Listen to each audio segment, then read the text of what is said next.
Ela é líder em cervejas em 10 países, uma das empresas mais tradicionais da Bolsa Brasileira e também uma das queridinhas do investidor buy and hold. Hoje é dia da gente falar de Cervejaria Ambev.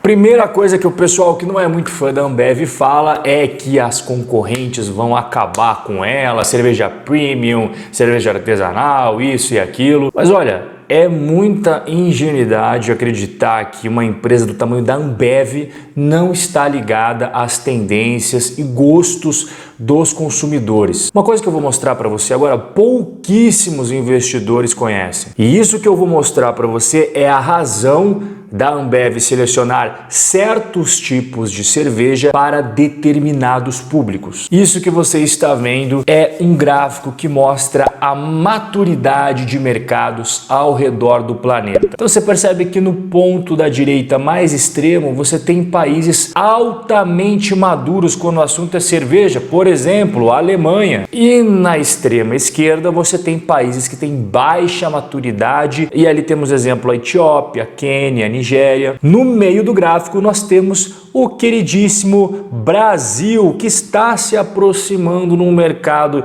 de alta maturidade, mas está muito longe de países como a Bélgica, como a Holanda e a própria Alemanha. Então é por isso que a Ambev tem um portfólio para agradar diversos públicos distintos. Aqui, por exemplo, você está vendo as cervejas que são consideradas mais premium: Stella Artois, Corona, Budweiser e inúmeras cervejarias artesanais que acabaram sendo compradas pela Ambev ao longo do tempo. E aí você tem aquelas que são mais tradicionais, que todo mundo está acostumado a ver, que aparecem na propaganda do futebol, na propaganda de reality show, na propaganda de novela, por exemplo, a Brahma, a Skol. E vamos começar falando aqui do que aconteceu nesses primeiros 3 meses de 2020. A Ambev fez uma forte execução durante o Carnaval brasileiro, só que mesmo assim o volume acabou diminuindo no Brasil. E 2 foram os principais motivos para esse enfraquecimento: baixa confiança do consumidor, condições climáticas desfavoráveis. E no Canadá, que é um mercado muito importante para a companhia, não apenas o volume da cervejaria Ambev caiu,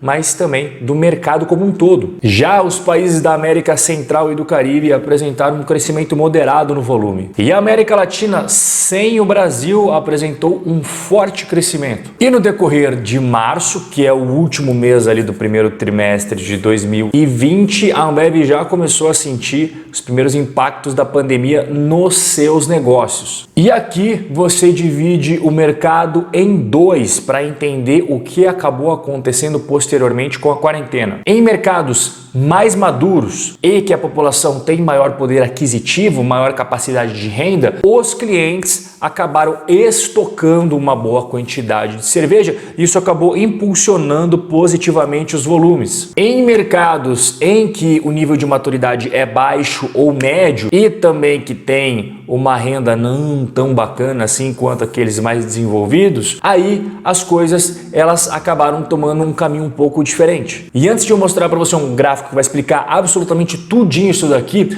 eu preciso que você entenda 2 conceitos básicos sobre a Ambev. Você tem os canais off-trade, que basicamente são mercados, açougues, mercearias, quiosques, lojas de varejo de forma geral. Aqui a regra de ouro é: o consumidor compra o produto e leva para consumir em casa. E o segundo conceito é on-trade, ou seja, hotéis, restaurantes, bares, casas noturnas, hotéis, padarias. Aqui a regra de ouro é: o consumidor compra o produto e consome ele imediatamente. E o gráfico que eu estava mencionando para você entender tudo o que aconteceu durante a quarentena é esse que está na tela. O que você percebe aqui? Que países em que tem uma renda maior e o peso do off-trade, que eu acabei de explicar para você o que é, também é maior, eles acabaram tendo um pouquinho menos impacto. E ali entra na lista, por exemplo,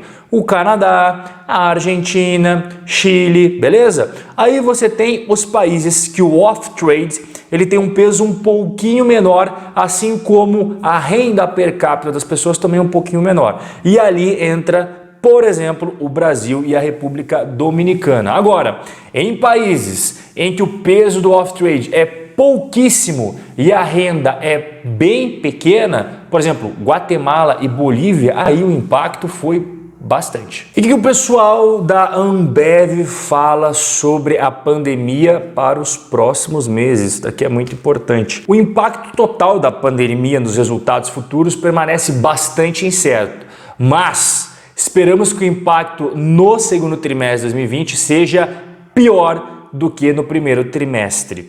Isso, inclusive, já é evidente nos volumes de abril, que caíram aproximadamente 27%. E já que nós estamos falando de volumes, no primeiro trimestre de 2020 a gente teve uma queda comparado a vários trimestres anteriores. E quanto que a empresa ganhou a cada 100 litros de bebida vendido e quanto que ela gastou para produzir esse mesmo montante? Bom, então o que eu fiz aqui? Eu separei em amarelo a receita líquida por hectolitro à sua esquerda e o custo do produto vendido por hectolitro à sua direita. E quando você pega esses 100 litros e faz a razão para 1 litro, você tem uma receita de R$ 3,23 para custos de R$ 1,45. Então a gente pula aqui agora para o nosso segundo checkpoint, que são os resultados operacionais. E o EBITDA da Ambev acabou apresentando um trimestre bem fraco quando comparado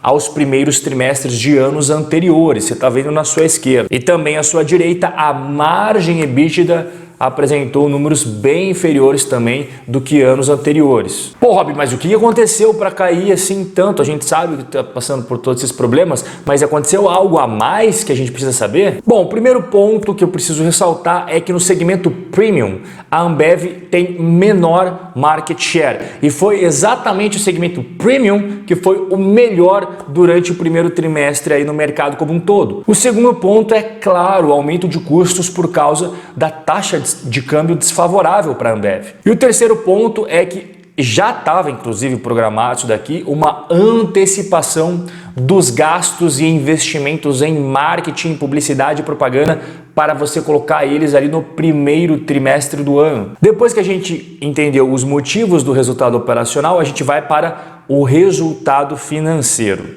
E aqui na tela você está vendo que teve um resultado financeiro bem pior do que o primeiro trimestre de 2019.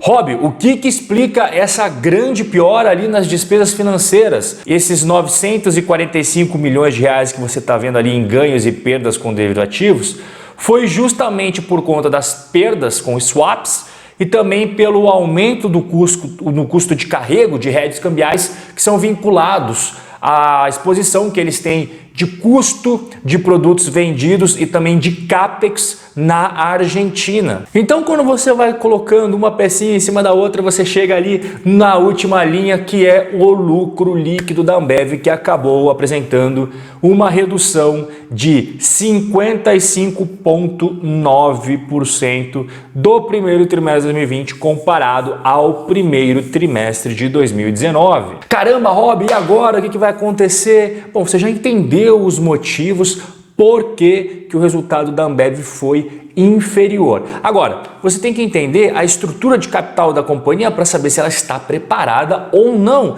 E aqui na tela está a dívida consolidada e também o quanto a empresa tem dinheiro em caixa. Primeiro ponto, dívida consolidada. Moeda local, estrangeira, de curto prazo, de longo prazo, soma tudo, você tem 3.473 milhões de reais. Agora, você pega o caixa, equivalente de caixa, e aí você soma todos eles. Você tem nada mais, nada menos que 13 bilhões 204 milhões de reais. Ou seja, você tem 9 bilhões 775 milhões de reais a mais de caixa do que de dívida. Você viu lá que o lucro líquido diminuiu, mas metade do resultado é lucro, a outra metade é o fluxo de caixa, que é o que faz a empresa sobreviver, respirar e girar todas as suas atividades no dia a dia. E o primeiro trimestre de 2020 apresentou um fluxo de caixa das atividades operacionais de 1 bilhão